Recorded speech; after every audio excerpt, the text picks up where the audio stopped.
يا أيها الذين آمنوا اتقوا الله آمنوا بالله صدق الله مولانا الكريم وصدق رسوله النبي ونحن على ذلك من الشاهدين والشاكرين والحمد لله رب العالمين. وأعز السائلين والمحترم الحاضرين السلام عليكم ورحمة الله. آئیے ہمارا نہایتی عقیدت اور انتہائی جب زبانوں میں بیان ہوتا ہے آفتاب رسالت آفتاب عقیدت شمع رسول ہدایت شاہد امت فرش کی زیب و زینت عرش کی شان و نعمت حضور سید المرسلین طٰہٰ یاسین رحمۃ للعالمین راحت العاشقین محبوب العالمین عرش اعظم کے مقیم سید المرسلین سرکار احمد مجتبیٰ محمد مصطفیٰ علیہ تحیۃ والصلاۃ کے بارگاہ نشست پناہ میں یوم پر بآواز بلند درود و سلام کا نذرانہ پیش کریں اور سب مل کر پڑھیں سیدنا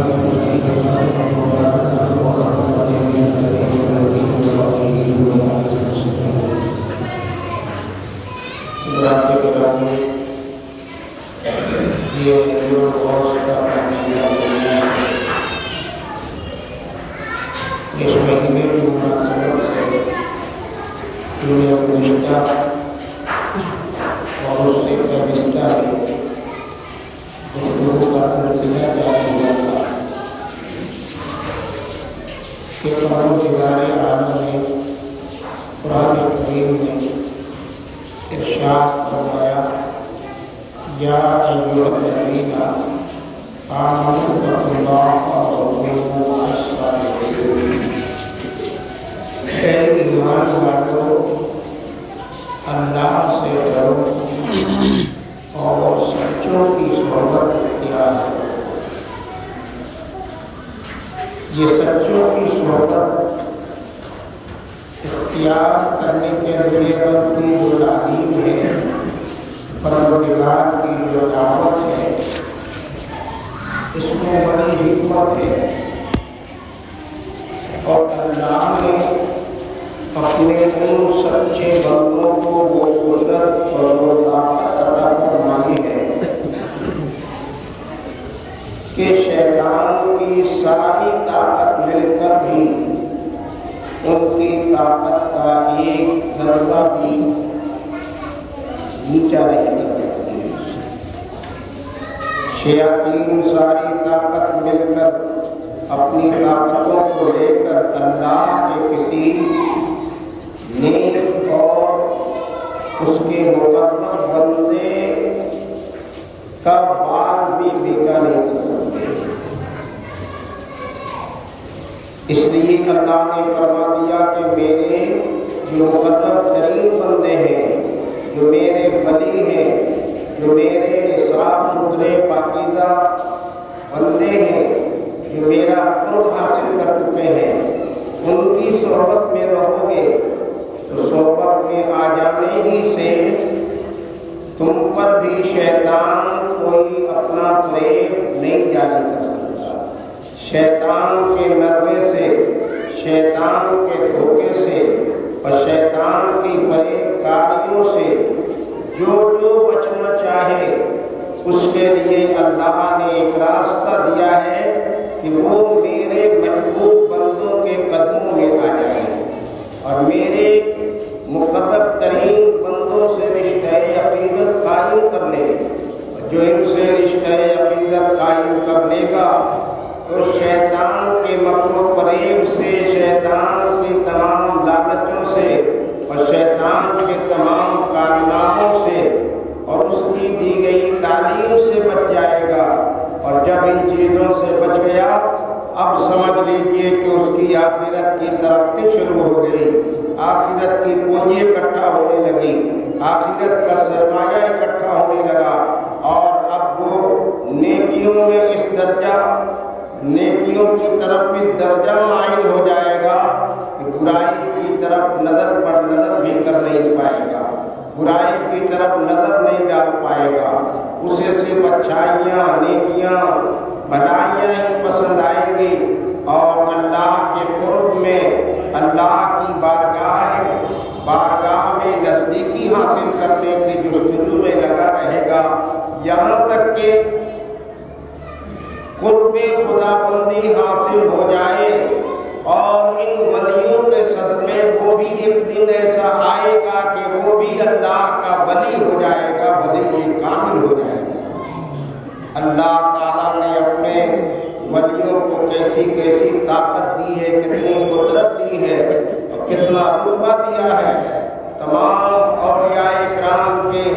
حالات و واقعات آپ سنتے رہتے ہیں، اور ان اولیاء کے رتبے اور درجوں کا بیان ہوتا رہتا ہے۔ تمام اولیاء کے اور تمام مقرب ترین بندوں کے اور رب کے محبوب بندوں میں ایک نام پیروں کے پیر، میروں کے میر، روشن ضمیر، ہم سب کے دستگیر، رب قدیر کے سچے فقیر، مذہب کی توقیر، ملت کی جاگیر، تصور کی تنویر اور طریقت کی تفسیر، شیخ محی الدین عبد القادر جیلانی سرکار غوث اعظم کا بھی آتا ہے۔ سرکار غوث اعظم سارے ولیوں کے درمیان اور اللہ کے محبوب ترین بندوں کے درمیان ایسا نرالا رتبہ رکھتے ہیں جیسے انبیاء و مرسلین کے درمیان ہمارے آقا کا رتبہ ہے۔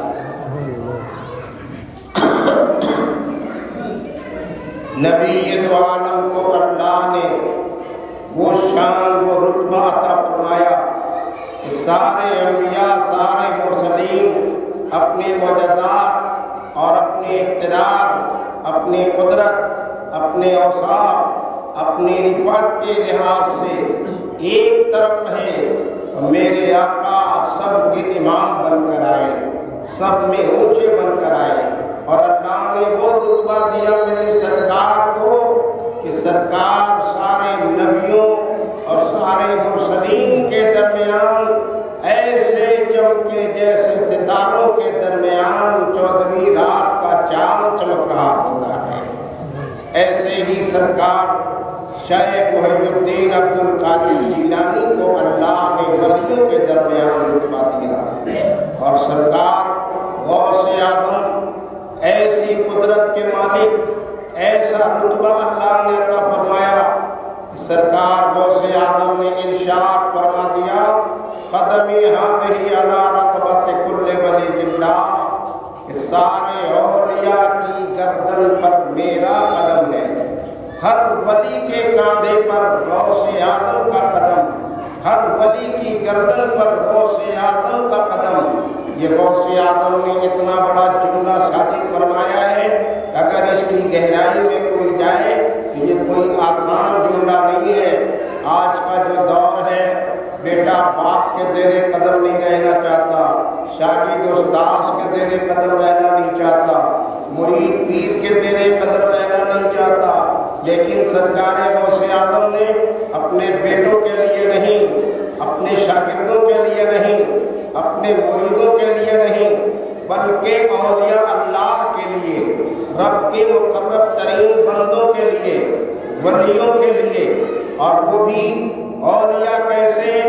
صرف زمانہ غوث اعظم کے نہیں بلکہ غوث اعظم سے پہلے کے اولیاء، غوث اعظم کے زمانے کے اولیاء اور غوث اعظم کے بعد کے اولیاء، یہاں تک کہ قیامت تک جتنے ولی روئے زمین پر پیدا ہوتے رہیں گے، ہر ولی کی گردن پر غوث اعظم کا قدم ہوگا، ہر کے گردن پر غوث اعظم کا قدم، سب کے کاندھے پر غوث اعظم کا قدم۔ یہ غوث اعظم کا جملہ کوئی آسان نہیں ہے۔ ظاہر تو آدمی اگر سرسری طور پر دیکھے تو وہ گزر جائے گا، لیکن اگر اس جملے کی گہرائی میں پہنچے گا تو اس کو اندازہ ہوگا کہ اللہ نے غوث اعظم کو کتنا رتبہ دیا ہے اور کتنی اونچی شان دیا ہے کہ پہلے والوں کے کاندھے پر بھی، اپنے زمانے سے پہلے والوں کے لیے بھی، اور اپنے زمانے کے اولیاء کے لیے بھی، اور اپنی مجلس میں بیٹھنے والوں کے لیے بھی، اور اپنے بعد قیامت تک آنے والے ہر ولی کے لیے غوث اعظم نے فرما دیا کہ میرا قدم سب کی گردن پر رہے گا، اور جو میرے زیر قدم رہنا نہیں چاہے گا، میرے قدم سے کسی کو اگر انکار ہوگا تو صرف انکار نہیں بلکہ اس کی ولایت سلب ہو جائے گی۔ جسے ولایت کو سلامت رکھنا ہے، جسے اپنی ولایت کو کمال بخشنا ہے، جسے اپنی ولایت کو اعلیٰ ترین منزلیں حاصل کرنا ہے، اور اپنی ولایت کے ذریعے اللہ کا قرب حاصل کرنا ہے، ولایت کے ذریعے کرامتوں کا اظہار کرنا ہے، اور ولایت کے ذریعے قدرتوں کا مالک بننا ہے، اسے غوث اعظم کے قدم کے نیچے آنا پڑے گا۔ غوث اعظم کو اللہ نے وہ رتبہ عطا فرمایا ہے۔ سرکار غوث اعظم کا یہ جملہ اتنا اہم ہے۔ ایک صاحب ملے، میں نے کہیں بیان کیا تو ایک صاحب ملے، کہنے لگے صاحب یہ بات سمجھ میں نہیں آئی، سرکار غوث اعظم کا قدم تو آدمی کا دو ہی ہوتا ہے، قدم بمانے پاؤں کے، پیر تو دو ہی ہوتا ہے، یہ کیسے ہوگا؟ پیر دو رہے اور اولیاء کے کاندھے اور گردن تو بکثرت بے شمار، اور آپ نے بتایا قیامت تک آنے والے ہر ولی کی گردن پر غوث اعظم کا قدم، تو یہ کیسے ممکن قدم دو ہی ہو اور سب کی گردن پر پایا جائے، سب کی گردن پر غوث اعظم کا قدم ہو؟ میں نے کہا آپ نے سمجھا نہیں ہے۔ غوث اعظم کا فرمان ہے میرا قدمی ہاتھی علی رقبۃ کل ولی اللہ، میرا قدم ہر ولی کی گردن پر ہے۔ قدم کے معنی صرف پاؤں کے ہی نہیں ہوتے،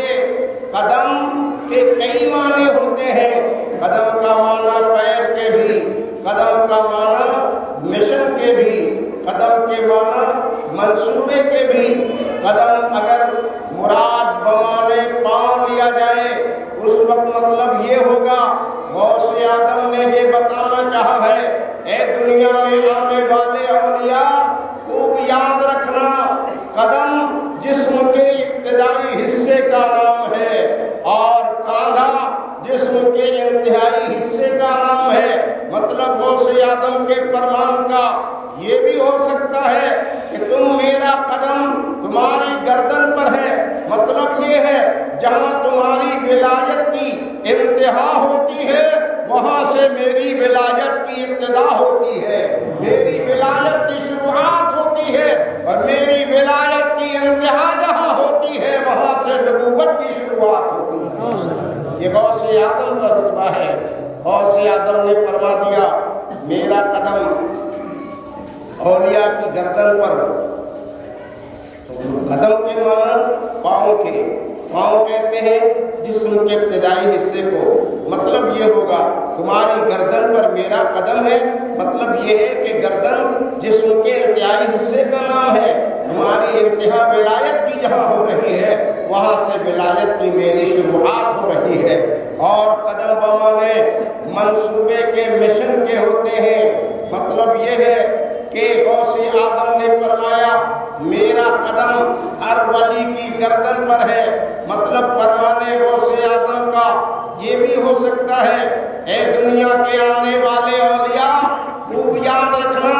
ولایت تمہاری رہے گی، مشن ہمارا چلے گا، جو ہمارے مشن سے باہر جائے گا اس کی ولایت سب ہو جائے گی۔ مشن غوث اعظم کا چلے گا، منصوبہ غوث اعظم کا چلے گا، ولایت تمہاری چلا کرے گی، اس لیے کہ غوث اعظم کا منصوبہ یہ غوث اعظم کا نہیں ہے، یہ مصطفیٰ کا منصوبہ ہے، یہ مشن غوث اعظم کا ہی نہیں ہے، یہ مصطفیٰ کا مشن ہے، مشن غوث اعظم کا چلے گا۔ مطلب یہ ہے اے دنیا میں آنے والے اولیاء جتنی بھی ولایت کی اعلیٰ ترین منزلیں حاصل کر لو، لیکن غوث اعظم کے مشن سے باہر نہیں جا سکتے، غوث اعظم کے منصوبے سے باہر نہیں جا سکتے۔ سرکار غوث اعظم کے اس جملے سے کسی نے انکار نہیں کیا، بلکہ یہ جملہ ایسا پرتاثیر اور ایسا پر اثر رہا ہے کہ غوث اعظم کے زمانے سے پہلے جو ان کے مشائخ گزرے ہیں، غوث اعظم ابھی پیدا نہیں ہوئے، اس زمانے کے اولیاء میں اکثر مجلسوں میں ان کے ذکر آتا رہا اور لوگ ذکر کرتے رہے۔ بغداد کی سرزمین پر عبد القادر جیلانی محی الدین نام کا ایک فرد رب قدیر کا جلیل القدر محبوب پیدا ہوگا، ولی کامل ہوگا، اور وہ ایک روز جامع مسجد میں یہ اعلان کرے گا، اس زمانے میں رہوں یا نہ رہوں، آج ہی میں اس کے جملے کی تائید کر رہا ہوں کہ بے شک اس کا قدم ہمارے گردن پر ہے، اس کا قدم ہمارے کاندھے پر ہے۔ یہ اولیاء کرام جو غوث اعظم کے زمانے سے پہلے کو گزرے، ان اولیاء نے بھی اس جملے کی اپنے زمانے میں اپنی مجلسوں میں اپنی محفلوں میں تائید کیا۔ اور سرکار غوث اعظم نے جس زمانے میں بیان کیا، اپنے زمانے میں ایک دو کے لیے نہیں، میں نے بتایا قیامت تک آنے والے اولیاء کے لیے، قیامت تک آنے والے اولیاء کے لیے غوث اعظم کا یہ فرمان بہت معنی رکھتا ہے کہ اللہ نے اپنے محبوب اعظم کے صدقے میرے شیخ عبد القادر جیلانی کو سرکار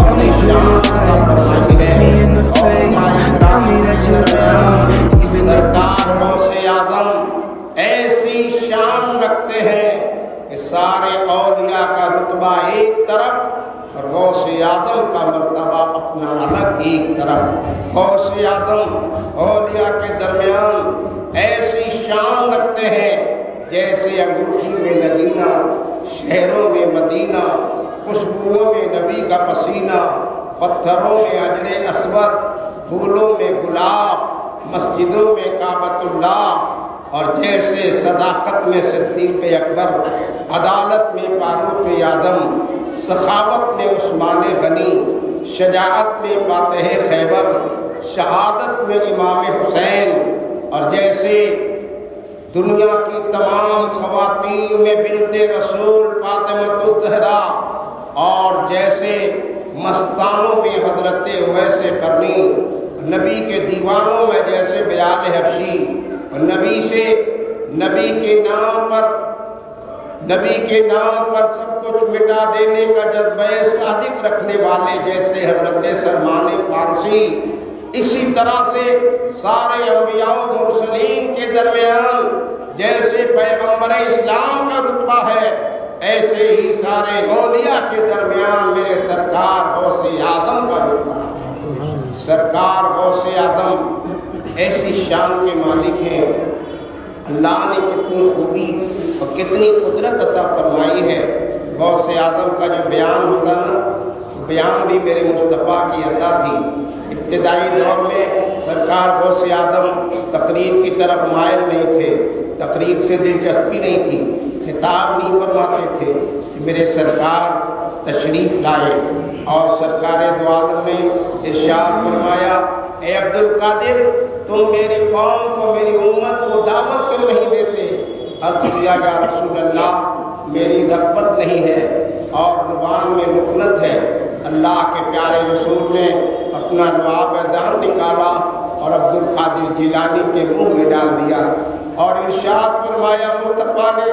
جاؤ عبد القادر، میری امت کے درمیان خطاب کرو، انہیں ہدایت کی دعوت دو۔ اللہ تعالیٰ کے رسول نے، نبی دو عالم نے یہ لعاب جو عبد القادر کے منہ میں ڈال دیا، اس دن سے شیخ عبد القادر جیلانی کے خطاب کا دنیا میں کوئی جواب نہ رہا، ان کے خطاب کی کوئی مثال نہیں لا سکا۔ بڑے بڑے علماء، محققین، محدثین، مفسرین ایک سے ایک اس زمانے میں موجود تھے، سب کا علم اپنی طرف رہا کرتا، غوث اعظم کا خطاب اپنی طرف ہوا کرتا۔ حضرت سرکار غوث اعظم کے خطاب کو سننے کے لیے صرف عوام نہیں ہوتے، علماء مشائخ آتے، مفسرین و محدثین آتے، بڑے بڑے لوگ جو اپنے وقت کے بڑے سورما مانے جاتے، ایسے لوگ شیخ عبد القادر جیلانی کا خطاب سننے آتے۔ اور ان کے خطاب کا کمال یہ کہ آج ہم لوگ کچھ بیان کرتے ہیں، 100-200 آدمی کی اگر بھیڑ ہے، اپنی آواز کو پہنچانے کے لیے یہ مائک کا سہارا لے لیتے ہیں، الیکٹرانک آواز، الیکٹرانک آلے کار کا سہارا لیتے ہیں آواز پہنچانے کے لیے۔ لیکن شیخ عبد القادر جیلانی کے زمانے میں یہ مائک نہیں تھا، یہ الیکٹرانک والے کار نہیں تھا۔ شیخ عبد القادر جیلانی کی زبان میں اور ان کی آواز میں اللہ نے وہ تاثیر، وہ بلندی عطا فرمائی تھی کہ 100-200 کی بات نہیں ہے، 1000-2000 کی بات نہیں ہے۔ شیخ عبد القادر جیلانی کا خطاب ہوتا تو 70-70 ہزار کا مجمع ہوتا تھا۔ ایسے عظیم مجمع میں شیخ عبد القادر جیلانی بغیر مائک کے خطاب کرتے تھے، اور اللہ نے ان کی آواز میں وہ تاثیر بخشی تھی۔ عبد القادر جیلانی کا جب خطاب ہوتا تو جیسے آگے والے سنتے ویسے ہی پیچھے والے سنتے، جیسے داہنے والے سنتے ویسے ہی بائیں والے سنتے۔ پورے مجمع میں غوث اعظم کی آواز یکساں ہر ایک کو میسر آتی۔ یہ اللہ نے غوث اعظم کی آواز میں کرامت بخشی تھی۔ حضرت سرکار غوث اعظم بڑی شان کے مالک ہیں، بڑی بڑی کرامتوں کا ظہور ہوا ہے۔ قدم قدم پہ آپ کی کرامتیں، آپ کی روحانیت سب ظاہر رہی ہے۔ اللہ کا یہ کرم ہو گیا کہ اللہ نے ہمیں دعوت دی کہ تم سچوں کے ساتھ رہو، اور ان سچوں کو اللہ نے ایسی بلندی عطا فرمائی، اور ان سب کا امیر اللہ نے شیخ عبد القادر جیلانی سرکار غوث اعظم کو بنایا۔ وقت کی اجازت نہیں دے رہا، باتیں بھی باقی ہیں، انشاءاللہ پھر آئندہ سرکار غوث اعظم کے تعلق سے بیان ہوگا۔ باقی دعوانا الحمدللہ رب العالمین۔ السلام علیکم۔